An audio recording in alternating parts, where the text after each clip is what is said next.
Greetings, this is Pillar Nexus. Welcome back to another episode of Pillar's Board Game Design Vault with Dragonsky. At the start of the game, you will set up a map so that every location has a different type of location adjacent to it, and cities are not stuck in the corner. The various locations include forests, temples, swamps, laboratories, forges, lakes, volcanoes, mountains, and cities. A dragon of the appropriate type will then start on the location. There are 8 kinds of dragons you can summon during the game to help you with your plans towards victory. Each one consists of a combination of element and service. There's black, shadow and chaos; brown, shadow and nature; green, ice and nature; white, ice and holy; yellow, lightning and holy; purple, lightning and machine; orange, fire and machine; and red, fire and chaos. Over the course of the game, you have the power to summon more through green cards and move them around, or score them for points using yellow and blue cards, which we'll go over later.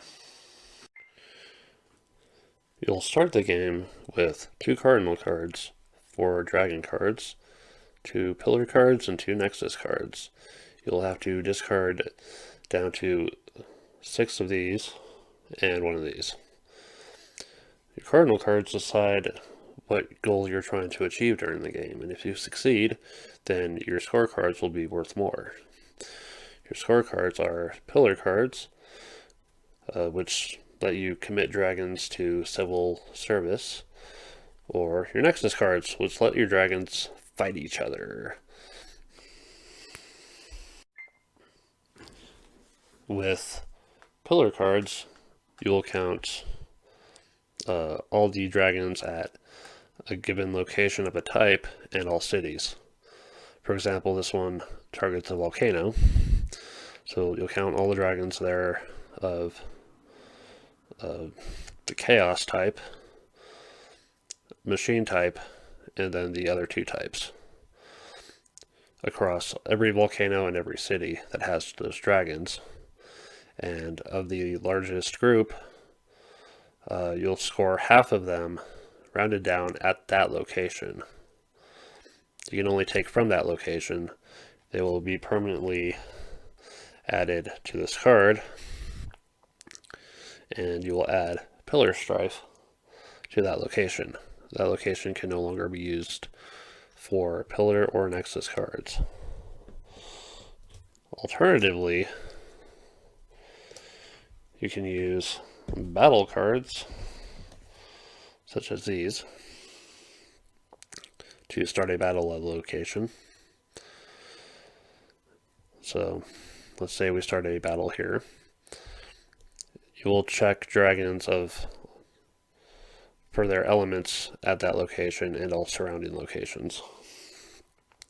In addition, you will look at the element of the location for battlefield advantage, which will add 2 to either hits or blocks. So based on the elements, we'll decide what side the dragon is on and whether it contributes to attacking or defending. The blocks are subtracted from the hits of the opposing side, and then the remaining hits will kill that many dragons of the opposing side. And every dragon that dies from the combat will go onto the card. And we'll add Nexus Strife. Strife added to the locations will contribute towards the end of the game, when there are only 6 of these chips left. the end of the game will be triggered and every remaining player will have one last turn. But as soon as all of the chips are wiped out, the game ends immediately.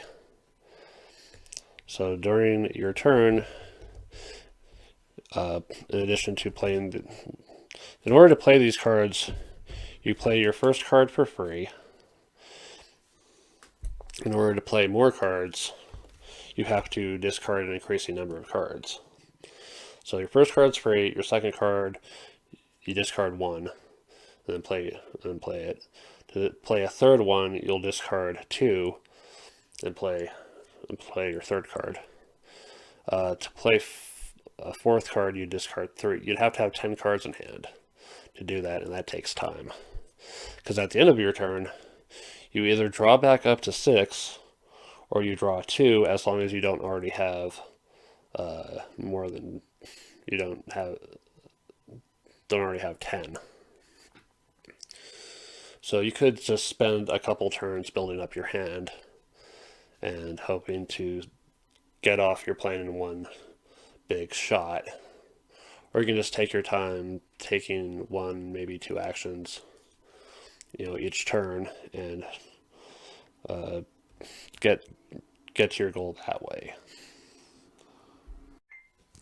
So at the end of the game, there will be two things we track. One is number of dragons in play. So for this cardinal objective, you need more machine and fire. So it'll be purple, orange, and red. And as you can see, the map is still at the start of the game. Between them, there's 12 dragons compared to the other kinds, which count to 20, so this does not go off. So if we can get more purple, orange, and red, this will go off. It'll add one to each of the scorecards, try the pillar and nexus cards, of course.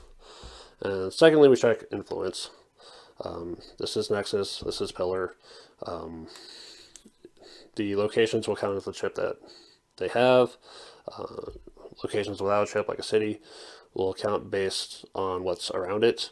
For here, there's more nexus around it than pillar, so it will count towards nexus. And because of the city, it will count 2 towards nexus.